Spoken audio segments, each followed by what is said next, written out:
Olá, bom dia, bonjour.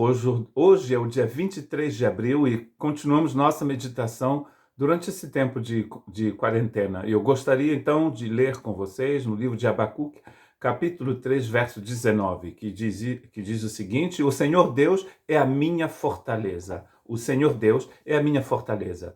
Fácil até de guardar no coração. Abacuque faz parte dos profetas chamados profetas menores.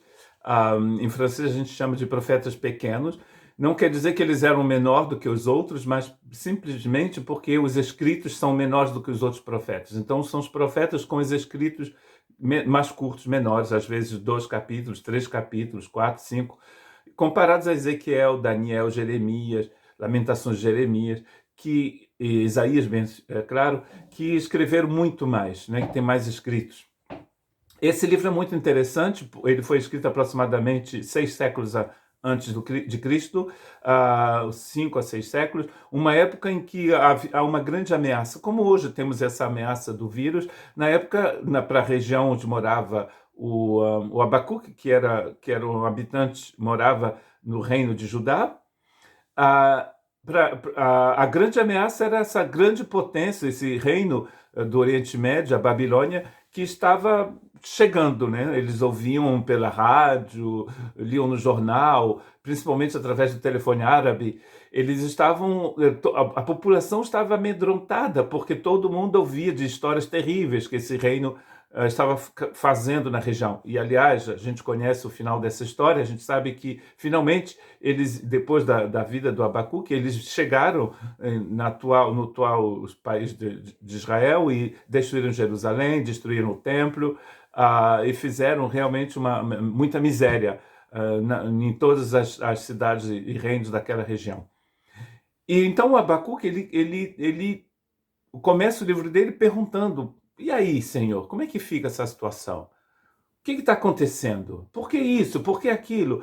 É um homem que tem muito, que não tem medo de perguntar as coisas, de fazer perguntas, de querer saber, de indagar.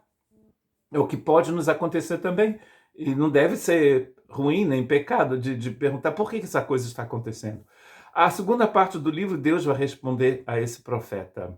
E no final, ele vai dizer aquilo que acabamos de ler: o Senhor é a minha força. Agora, o que vai fazer com que uma pessoa passe de muitos questionamentos ao texto que eu vou ler para vocês, no final do livro, quando ele diz: ainda que a figueira não floresça, nem haja fruto na vide, o produto da oliveira minta, e os campos não produzam mantimento. As ovelhas sejam arrebatadas do aprisco, e nos currais não haja gado. Todavia eu me alegro no Senhor e exulto no Deus da minha salvação. O Senhor Deus é a minha fortaleza, e faz os meus pés como os da corça, e me faz andar alteiramente. Entre esse final feliz e o início cheio de perguntas, há uma pequena frase que vai ser citada 3 vezes no Novo Testamento, no livro de Romanos, no livro aos Hebreus e no livro de Gálatas. O justo viverá pela fé.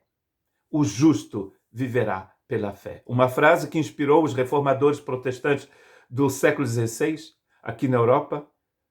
O justo vive pela sua fé, pela confiança que nós temos no Senhor. E você sabe muito bem que você não pode confiar em alguém que você não conhece. Não tem como.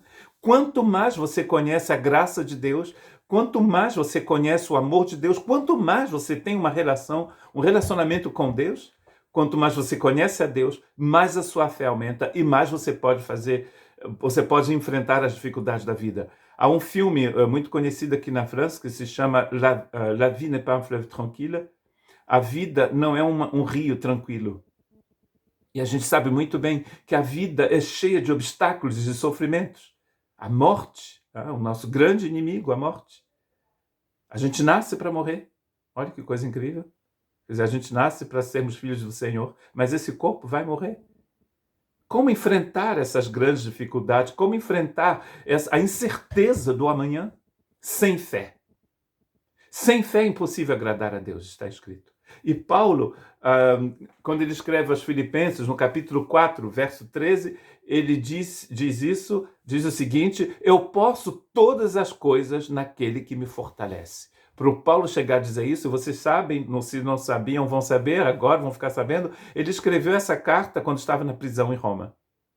Na prisão da época, né, eu visitei essa prisão de Paulo, a suposta prisão de Paulo lá em Roma, é um buraco, né? Não é a VIP, a prisão VIP que a gente conhece hoje. Posso todas as coisas naquele que me fortalece. Quando você experimentou a graça de Deus, o amor de Deus, quando você conhece a alegria do Senhor, que é a nossa força, quando você conhece Deus, mesmo quando Babilônia chega em volta da sua casa, em volta da sua cidade, do seu bairro, você diz como Abacuque, que não tenha mais azeite de oliveira, que não tenha mais carne para fazer churrasco, que não tenha mais isso, nem aquilo, que eu não tenha mais meu telefone, meu carro, eu faço a beça para falar, mas que tudo isso desapareça. O Senhor é a minha força e eu vou dançar no alto do morro lá, vou sambar para o Senhor, cheio de alegria. Por quê? Porque o Senhor é a minha força. A graça de Deus nos nossos corações nos ensina a ter fé e a confiar no Senhor.